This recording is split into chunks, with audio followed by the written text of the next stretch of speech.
আসসালামু আলাইকুম। আজকে আমার ছাদ বাগানের কিছু গাছ আপনাদেরকে দেখাবো। বেসিক্যালি আমি আমার ছাদ বাগানে ওই ফলের ঝুড়িগুলোতে হচ্ছে গাছগুলো লাগিয়েছি।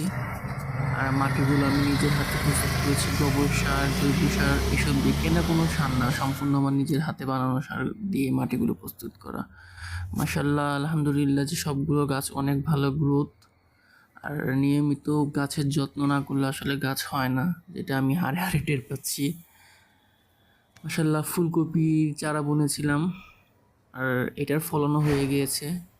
সব কিছু মিলিয়ে আলহামদুলিল্লাহ, কারণ হচ্ছে আমি ভাবিনি ছাদে ফুলকপি হবে, বাট হয়েছে আলহামদুলিল্লাহ। এছাড়া টমেটোর ফলন আপনারা দেখতেই পাচ্ছেন, অনেক অনেক ভালো।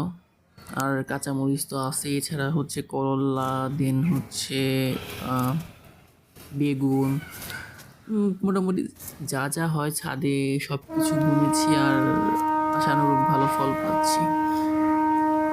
আশা করি ভিডিওটি আপনাদের কাছে ভালো লাগবে। আর আমার ইউটিউব চ্যানেলকে আপনারা সাবস্ক্রাইব করবেন, ফলো করবেন, শেয়ার করবেন।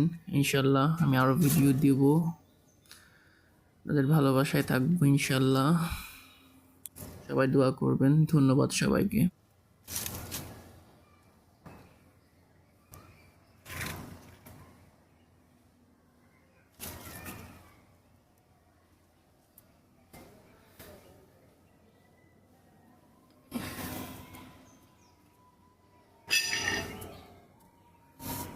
কি হলো?